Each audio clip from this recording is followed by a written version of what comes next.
The lawyer's office smelled like fresh coffee and cold ambition. I sat across from a table covered in documents I'd never asked for, watching my daughter-in-law's mother slide a pen toward me like she was closing a car deal. 3 months earlier, I'd handed my son the keys to the house my late wife and I built with our own hands. I never told him it was still in my name. That silence would become the only thing standing between my family and a woman who saw a home and calculated its resale value before she ever called it ours. The biggest mistake older parents make isn't loving their children too much. It's believing that love requires signing away everything you've worked for. I almost made that mistake, almost. My name is Alexander Whitmore. I'm 68 years old and I've lived in the same corner of Ohio my whole life, in a town where everybody still waves from their porches and the hardware store owner remembers your father's name. I've been a widower for 8 years now, though some days it still doesn't feel real. I keep her coffee mug in the cabinet. I don't use it. I just like knowing it's there. For 31 years, I ran a construction company out of a garage that used to leak when it rained. I didn't inherit a dime. I poured concrete for every cent I ever made, laid brick in July heat that could knock a younger man flat, and shook hands on deals that were worth more than any contract, because a man's word still meant something back then. By the time I sold the business and stepped back, I had built more homes in this county than I could count on both hands twice over. But there was only one that mattered to me the way the house on Ridgeview Lane mattered. My wife Diane helped me choose the tile for that kitchen herself. She stood in the frame of what would become the living room, hands on her hips, and told the crew exactly where she wanted the fireplace. And not one man on that site argued with her, because she had that kind of presence. She passed 8 years ago, but that house still holds her fingerprints in a way no photograph ever could. My son Ethan is the only child we had. He grew into a good man, an engineer, steady, quiet, the kind of person who reads the fine print before he signs anything, or so I believed. He never asked me for a thing growing up that he didn't earn first. When he told me he was marrying Olivia, I felt something in my chest loosen that I didn't even know had been clenched since Diane passed. I finally had someone else to worry about, who wasn't just me and my own 2 hands in an empty house. Olivia was a school teacher, the kind who genuinely lit up talking about her second graders learning to read a full sentence on their own for the first time. She had good manners, a warm laugh, and she asked me questions about Diane that told me she'd actually listened when I answered. I liked her. I want to be honest about that, because this isn't a story where I'm going to pretend I saw a villain coming from the first handshake. I didn't. Her mother, Patricia, was a different kind of red. She was polished, sharp-tongued in that way some people mistake for wit, and she had an opinion about everything from the color of the drapes to the interest rates. But what I noticed, what I couldn't quite shake even in those early days, was where her eyes went when she walked through a room. Not to the photographs on the wall, not to the little details Diane and I had chosen together. Her eyes went to the square footage, the lot size. What a place like this might be worth if you put it on the market in a good season. When Ethan and Olivia got married, I made a decision that felt at the time like the most natural thing in the world. I told them to move into the house on Ridgeview Lane. It was the nicest home I'd ever built, and it was sitting there half empty since Diane passed, holding memories I wasn't ready to sell off to a stranger. I looked my son in the eye and told him, "As long as you treat it like a home, you'll always have a place here." What I didn't tell him was that the deed still had my name on it, and only mine. I want to explain why, because I know how that sounds. I wasn't trying to hold something over my son. I've just spent 4 decades watching families come apart over property brothers who stopped speaking after a father passed without a will, marriages that dissolved and dragged houses through court for years, sons-in-law who disappeared the moment their names were added to a title. I'd built too many houses for too many families to believe that generosity should ever come without a little wisdom attached to it. Diane used to say it best. She'd tell me more than once over the kitchen table, late at night, never confuse generosity with surrender. I thought I understood exactly what she meant. I didn't know how soon I'd be tested on it. The moment that stayed with me happened at the small backyard barbecue we threw after the wedding. I stepped inside for another round of drinks and found Patricia standing alone in my old home office, looking up at the framed ownership certificate I still had hanging on the wall, a habit left over from my contractor days, something I'd never bothered to take down. She wasn't just glancing at it, she was studying it, the way a person studies a price tag before deciding whether to ask for a discount. Her gaze lingered there long enough that it stopped feeling like curiosity and started feeling like arithmetic. I stood in that doorway for a moment watching her, and something quiet and cold settled into my gut. Some people admire a home for what it holds. Others look at a home and calculate what it's worth. I didn't say a word to her that day. I just refilled my glass, walked back outside, and watched my son laugh with his new wife under the string lights we'd hung across the patio, telling myself I was overthinking a mother-in-law's harmless curiosity. I was wrong about that. But it would take 3 more months and a table full of paperwork I never agreed to before I understood exactly how wrong. Change rarely comes through the front door announcing itself. It slips in through small things, a repainted wall, a rearranged shelf, until one day you look around and realize the room isn't yours anymore, even if your name is still on the deed. It started with the furniture. Olivia called me one Sunday afternoon, cheerful as ever, to let me know she and Ethan were going to redo the living room. Nothing wrong with that, I told myself. Young couples like to make a space their own. New curtains went up. The old oak bookshelf Diane had picked out at an estate sale years back got moved to the garage to make room for something sleeker. The family photos that used to line the hallway, Ethan's baby pictures, the one of Diane and me standing in front of the half-finished house the week we broke ground, came down one by one, replaced with framed prints of places none of us had ever been. Olivia always had the same explanation delivered with a smile that never quite reached apology. "We're just making it ours," she'd say. I didn't argue. I told myself a house should feel lived in by the people living in it, and a father shouldn't go making his son's wife feel like a guest in her own home. But there's a difference between a couple settling in and a house being quietly erased, and some nights driving home after visiting, I found myself gripping the steering wheel a little tighter than the road required. Patricia started coming around more. At first it was every other weekend, then it became almost every Saturday, sometimes staying through Sunday dinner, always with some reason that sounded reasonable enough on its own, helping Olivia with curtains, bringing over a casserole, just checking in. But I noticed her comments always circled back to the same subject, no matter where the conversation started. "This neighborhood has appreciated so much since you built here," she said one evening, swirling the wine in her glass while we sat on the back patio. "Homes like this are going for well over the low 900s now, you know. Maybe closer to $1 million, depending on the market." I just smiled and changed the subject to the weather. I've negotiated contracts with harder men than Patricia across a lot of kitchen tables, and I've learned that the fastest way to lose a negotiation is to let someone see you flinch. But I filed it away. A woman who talks about a house's market value at her daughter's family dinner isn't just making conversation. She's doing math. Ethan, God love him, didn't see any of it. He'd come home from work exhausted, grateful for a home-cooked meal and a wife who seemed happy, and if his mother-in-law liked to talk real estate, well, that was just Patricia being Patricia. My son has always had a generous read on people. It's one of the things I'm proudest of in him, and one of the things that worried me most in that season. There was a night not long after that patio conversation when I stopped by unannounced to drop off a toolbox Ethan had left at my place.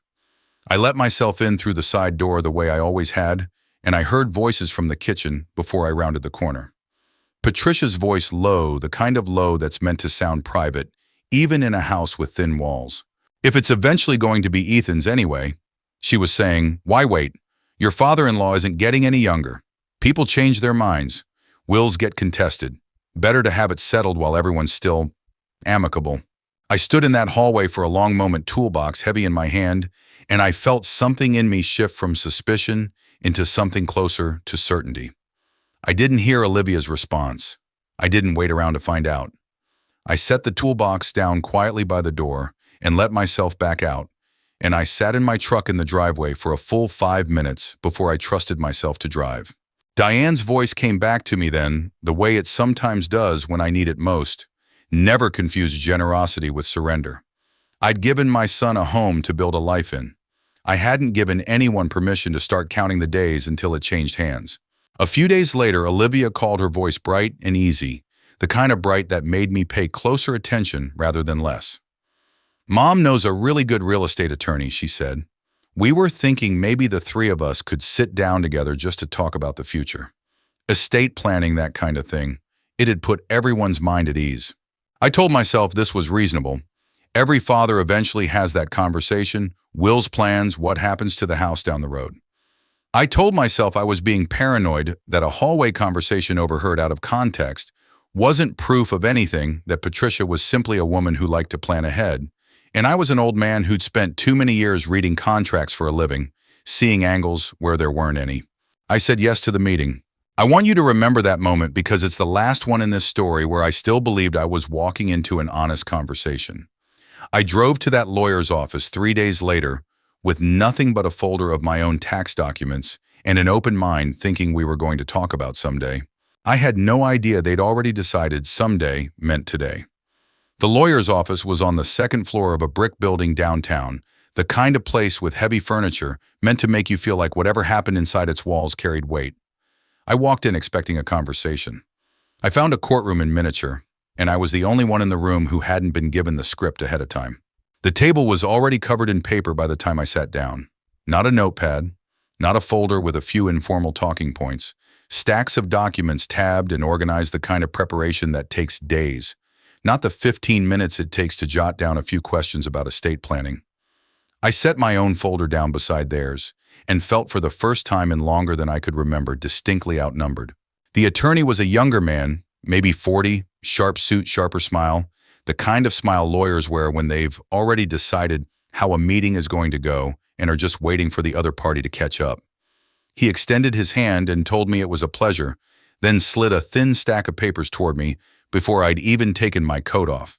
"We're simply trying to make future estate planning easier for everyone," he said in the smooth, rehearsed cadence of a man who'd said that exact sentence to exact strangers many times before. Patricia sat beside him, hands folded, wearing the kind of composed smile you'd wear to a job interview you were confident you'd already won. Olivia sat next to her mother, not beside her husband. I noticed that detail immediately, the way you notice a crack in a foundation you built yourself, and she didn't say a word. She kept her eyes on the table.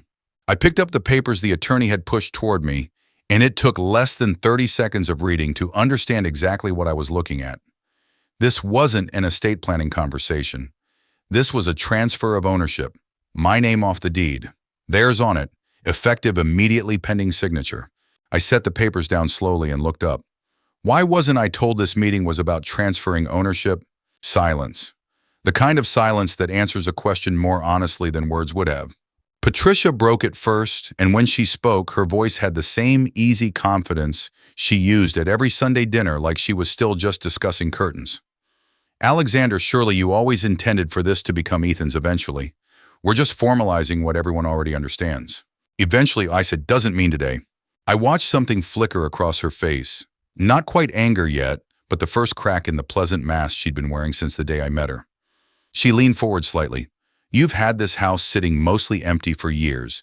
Ethan and Olivia are building a life in it. Wouldn't it be easier for everyone, cleaner, if the paperwork simply reflected reality?" I looked at my son's wife. Olivia still hadn't lifted her eyes from the table. I wanted badly for her to say something, anything that would tell me this wasn't entirely her idea, or entirely her mother's, or that she at least understood what was being asked of me in that room. She said nothing, and in a strange way her silence told me more than an argument would have. The attorney tried a gentler angle, sliding a pen across the table, the way you'd offer a child a treat to make an unpleasant task go down easier. "There's really no rush today, Mr. Whitmore, but if you're comfortable, we could get the paperwork started and—" "I'm not comfortable," I said, and I heard my own voice come out steadier than I felt. 40 years of sitting across tables from men trying to talk me into signing something before I'd finished reading it, that kind of experience doesn't leave you even when your heart is pounding the way mine was in that chair. Patricia's composure slipped a little further. "Alexander, I don't think you understand the position you're putting your son in. Every day this house sits in your name, and not theirs, is a day of instability for this family. Is that really what you want?" I stood up. I gathered every page they'd put in front of me, folded them, and tucked them under my arm before anyone could object. "What I want," I said, looking at each of them in turn, "is to have my own attorney review this before anyone signs anything. That's not unreasonable. That's exactly what any of you would do in my position." Nobody argued with that because there was nothing reasonable to argue. Patricia's mouth opened like she wanted to push further, but the attorney, sharp enough at least to sense the room shifting, put a light hand on her arm. I said a polite goodbye to no one in particular and walked out with the documents still tucked under my arm, my pulse loud in my ears, the entire ride down in the elevator. I sat in my truck in the parking garage for a long time before I turned the key, staring at that folder on the passenger seat like it might rearrange itself into something less alarming if I looked at it long enough. It didn't. Whatever was written in those pages had been drafted with care by people who expected an old man to be flattered into signing rather than questioned into stalling. They'd miscalculated badly. I've built enough houses and closed enough deals in my life to know one simple truth that never once failed me: the moment someone rushes you to sign something, that is the exact moment you stop signing. I drove home that evening with this folder on the seat beside me like a live wire. And somewhere on that quiet stretch of county road, I stopped being confused about what was happening to my family. I started preparing for it instead. I didn't sleep much that night. I sat at my kitchen table with the documents spread out under the lamp. The same lamp Diane used to read by, and I went through every page twice before I finally called Robert Aldridge the next morning, my own attorney, a man who'd handled every contract I'd signed since I was 34 years old, and still at 71 sharp enough to catch a comma out of place. He came by that afternoon, reading glasses perched on his nose, and it didn't take him long to find what I already suspected was buried in there. It wasn't a simple deed transfer, the kind you draw up for a father handing a house down to his son in good faith. Tucked into the language, dressed up in enough legal phrasing to make an ordinary man's eyes glaze over, were clauses that would have stripped me of any right to remain on the property, any say in its sale, any claim to compensation if it were ever put on the market. It wasn't a gift being formalized. It was a house being taken wrapped in paperwork polite enough to survive a family dinner. Alexander, Robert said, setting the papers down and looking at me over his glasses, if you'd signed this without reading it carefully, you'd have had no legal standing left in that house at all. None. I sat with that for a long moment.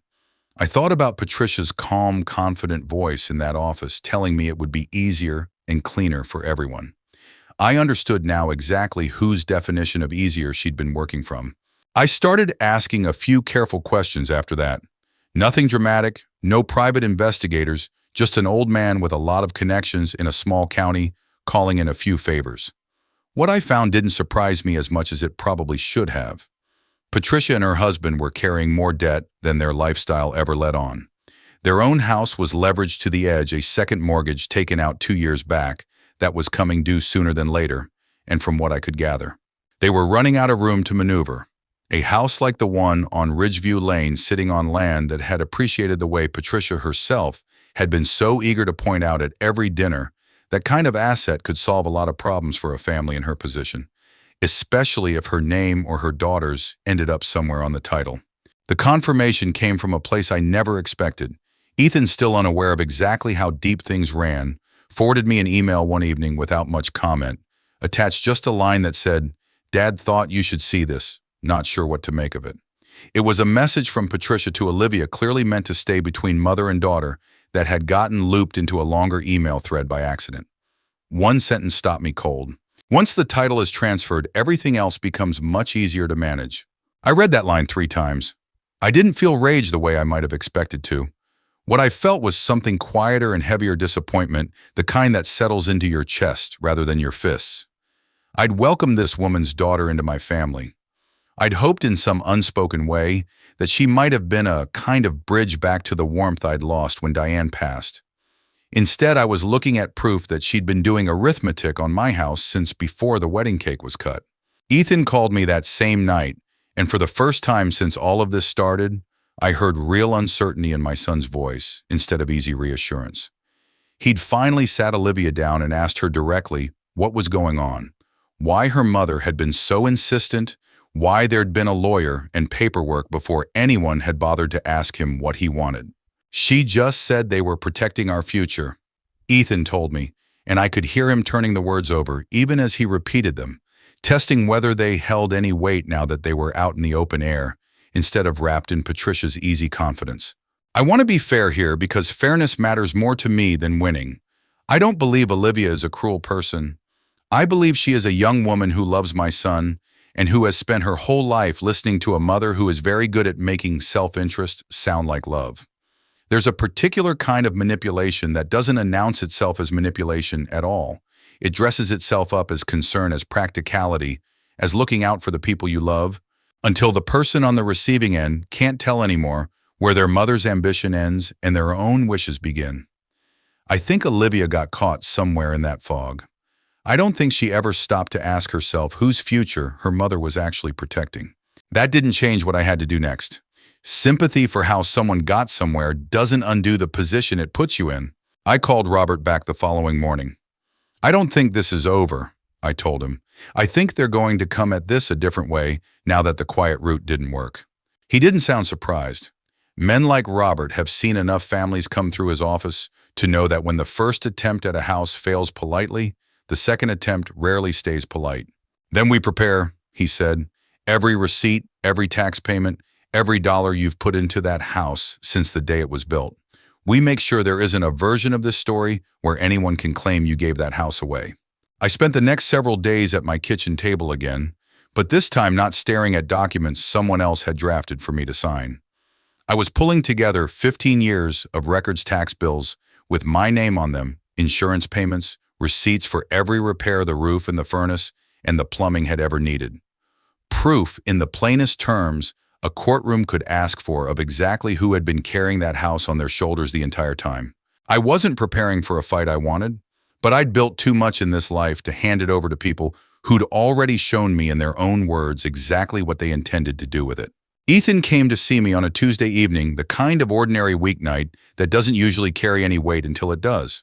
No warning call ahead of time, no explanation texted in advance, just the sound of his truck pulling into my driveway, around 7 headlights, sweeping across the living room curtains the way they had 1,000 times since he was a teenager, borrowing that same truck to get to a job site.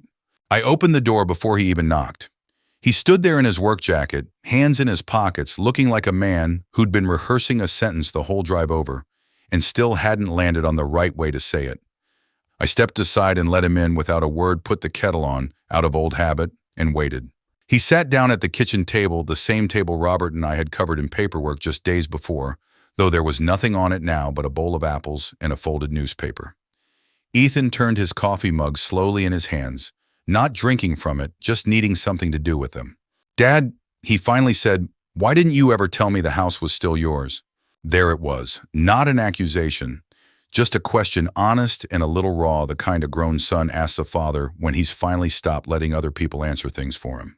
I sat down across from him and took my time before I answered, because I wanted him to hear the whole of it, not just the parts that would make me look wise in hindsight. I told him about the men I'd watched go through divorces that gutted them financially because a house had been split down the middle before anyone thought to protect it. I told him about a friend of mine from the old crew, gone now, who'd handed his business over to his son-in-law on a handshake and lost every bit of it inside 3 years when the marriage fell apart, and the son-in-law walked away with half of everything, including things that were never his to claim.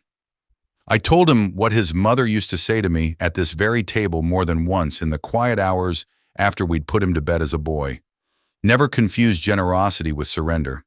I wasn't trying to hold anything over you, I told him. I wanted you and Olivia to have a real home, not a house with strings attached.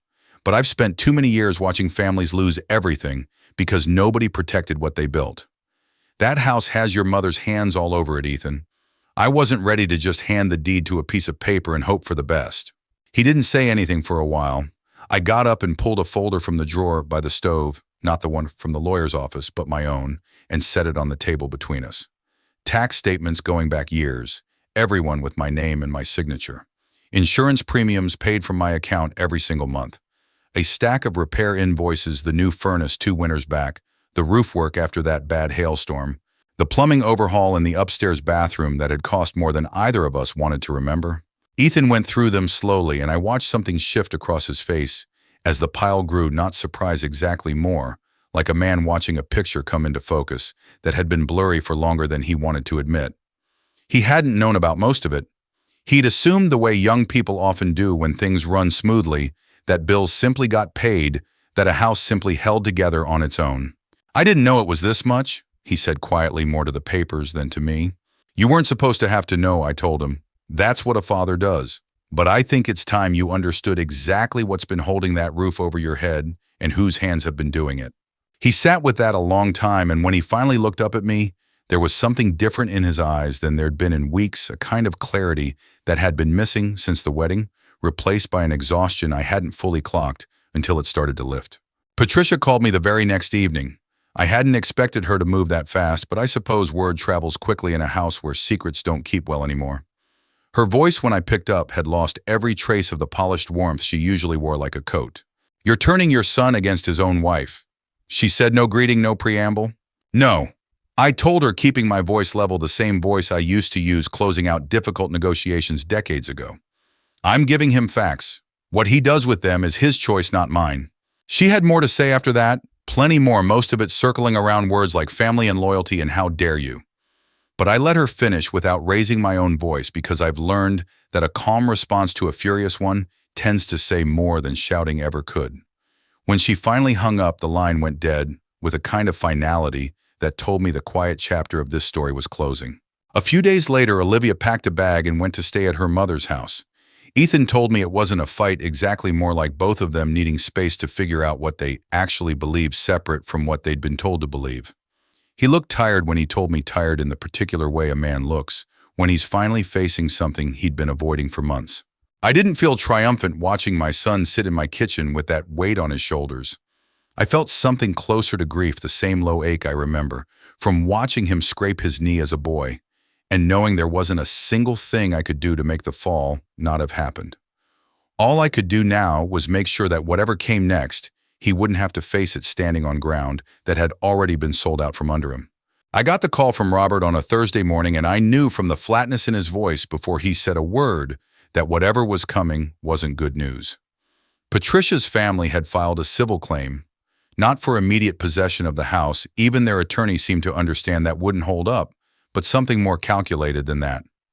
They were asking the court to recognize what they called an implied promise, a verbal commitment, they argued, that I had made to eventually transfer the house to Ethan, one that Olivia and her family had relied upon in good faith when they moved in and began making the property their home. I sat with the phone against my ear in my kitchen, looking out at the same backyard where Patricia had once stood sipping wine and talking about appreciating property values. And I felt something in me go very still and very calm, the way it always did right before I had to make a hard decision on a job site with a deadline bearing down and no room left for hesitation. "Can they win that?" I asked Robert. "Not if the facts are what you've told me," he said. "But they're going to make you prove it in a room full of strangers, and that's never comfortable, whatever the outcome." Mediation came first, the way it usually does before a case like that ever sees a judge. We sat across a conference table from Patricia, her husband, and their attorney, with a mediator between us whose entire job was to find some middle ground everyone could live with. There wasn't one. Patricia wanted the deed transferred full stop, with maybe some vague talk of compensating me for my trouble, as if 40 years of sweat and mortgage payments could be settled with a modest check and a handshake. I wasn't interested in a compromise built on a foundation of dishonesty, and I said as much plainly without raising my voice. The mediation ended within the hour, and we were headed to court. I won't pretend the weeks leading up to that court date were easy. I've negotiated plenty of contracts in my life, closed deals worth more money than that house was worth on paper, but I'd never sat in a courtroom with my own son's name attached to the other side of a filing. Ethan didn't sign on to that lawsuit. I want to be clear about that because it mattered enormously to me at the time, and it matters even more looking back. He'd separated himself from it entirely. Told Olivia plainly that he wouldn't be part of a case built against his own father. But watching the woman he married sit at that table with her mother's attorney, even in silence, still put a particular kind of ache in his eyes that I recognized because I'd worn it myself decades earlier, watching my own father struggle through something similar with in-laws who thought marriage meant merger. The day of the hearing, Robert laid it all out with the same patience he'd shown me at my kitchen table months before. Every tax bill with my name on it year after year. Every insurance payment drawn from my account. Every invoice for a repair, the furnace, the roof, the plumbing, none of it paid by Ethan, none of it paid by Olivia, all of it paid by me consistently without interruption for the entire time they'd lived there. He laid the deed on the table, still bearing my name and only my name exactly as it had for 15 years. Their attorney tried. He argued intent implication, the emotional understanding of a family that believed a gift was coming eventually. But when the judge asked him directly for a single document, a single recorded statement, anything beyond hearsay that proved I had ever formally promised to transfer that deed, he had nothing solid to offer. just Patricia's recollection of conversations, conveniently vague on specifics, and Olivia's quiet, uncomfortable agreement with her mother's version of events. The judge, an older woman with a tired but sharp expression, that told me she'd heard this particular kind of case more times than she cared to count, delivered her ruling without much ceremony. She looked directly at Patricia's side of the room when she said it, and I remember the words exactly because I've turned them over in my mind many times since. Kindness, she said, is not a legally binding transfer of ownership. The case was dismissed. I sat there for a moment after it was over, not triumphant, not even particularly relieved, just tired the way you feel after finally setting down something heavy you'd been carrying for months without realizing how much it weighed. I looked over at Patricia, and for just a second before she gathered herself and turned away, I saw something crack across her face that looked less like anger and more like a woman realizing the ground she'd been standing on had never actually been hers to build on. Ethan was waiting for me outside the courthouse. He didn't say much at first, just stood there on the steps in the afternoon light, hands in his pockets, looking older than his years, in a way that had nothing to do with age. Then he stepped forward and put his arms around me, the first real embrace we'd shared in months, and I felt him exhale against my shoulder like he'd been holding his breath since that first meeting at the lawyer's office. "I'm sorry, Dad," he said, quiet enough that only I could hear it. I should have asked more questions a long time ago. I held on to him a moment longer than either of us probably expected. "You're asking them now," I told him. "That's what matters." We stood there together on those courthouse steps, two men who'd both learned something hard about trust and family and the difference between the two. Neither one of us quite ready yet to talk about what came next. A few months passed before Ethan told me he and Olivia had decided to divorce. He came over on a quiet Sunday afternoon to tell me in person, and I remember being struck by how little anger was left in his voice. By then, just a tired kind of clarity, the sound of a man who had finally stopped trying to hold together something that had already come apart in every way that mattered. There was no shouting between them, no dramatic scene, no lawyers squaring off across another table. Olivia had come to understand in her own time and in her own way how deeply her mother's ambitions had shaped decisions that should have belonged to her and Ethan alone. I don't know that she ever fully forgave herself for how far it had gone. I do know that when she finally moved her things out of the house on Ridgeview Lane, she left a short note for Ethan on the kitchen counter, apologizing. In words I never read myself, but that my son told me meant more to him than any courtroom victory ever could. I decided not long after to sell the house. It surprised some people. Robert asked me twice if I was certain, and even Ethan raised an eyebrow when I first mentioned it. But that house had started to feel less like the home Diane and I built with our own hands, and more like a place where too many hard conversations had happened. Too many silences had stretched too long across that kitchen table. There were too many memories now tangled up with people who'd tried to take it from us. I told Ethan the truth plainly. Too many painful memories had settled into those walls, and I wanted us both to have the chance to build new ones somewhere that didn't carry all that weight. I bought a smaller place near the lake on the edge of town. Nothing fancy, just a modest house with a dock out back and enough quiet in the evenings to hear the water moving. Ethan comes out most Saturdays now. We fish off that dock the way we used to when he was a boy, back before business and marriages and lawyers ever entered the picture, back when the only thing either of us worried about was whether the bass were biting. He talks more now than he used to. I think losing something forces a man to figure out what he actually wants to say. I also did something I'd been turning over in my mind since long before any of this trouble started. I set up a small scholarship fund in Diane's name for local students who want to study construction and engineering kids, who remind me a little of the man I used to be, the one who poured concrete before he ever had two nickels to rub together. It felt right putting her name on something that builds people up, instead of something that could be fought over and divided. It's not a fortune. It's not meant to be. It's meant to carry her memory forward in a way no deed or title ever could. I think about that whole stretch of time often, especially now sitting on the porch of this smaller house, watching the sun go down over the water the way I used to watch it set behind the house on Ridgeview Lane. I thought for a long while that I was protecting a piece of property. I understand now that what I was really protecting was something much harder, to put a price on my son's chance to learn in his own time and in his own way that trust has to be earned. It can't be transferred with a signature, no matter how good the paperwork looks, no matter how convincingly someone tells you it's the easier path. Ethan asked me once out on that dock with a line in the water and the evening going gold around us, whether I regretted any of it. The meeting, the lawsuit, the year it cost us, in quiet tension before things finally settled. I told him no, and I meant it. I told him I only regretted not talking to him sooner, not trusting him with the whole truth from the very beginning, instead of trying to protect him from a conversation he deserved to be part of. He didn't say much back, he just nodded, reeled in his line a little and cast it out again. Sometimes that's all the resolution a father and son really need, not a speech, just a quiet evening where nobody's keeping score anymore. If you've made it this far with me, I imagine some of you have your own version of this story. A house, a family member with an agenda dressed up as concern, a silence you kept too long, or a truth you told too late. I'd love to hear where you're watching from tonight and whether any part of what happened to my family sounds familiar to yours. Leave a comment below and let me know.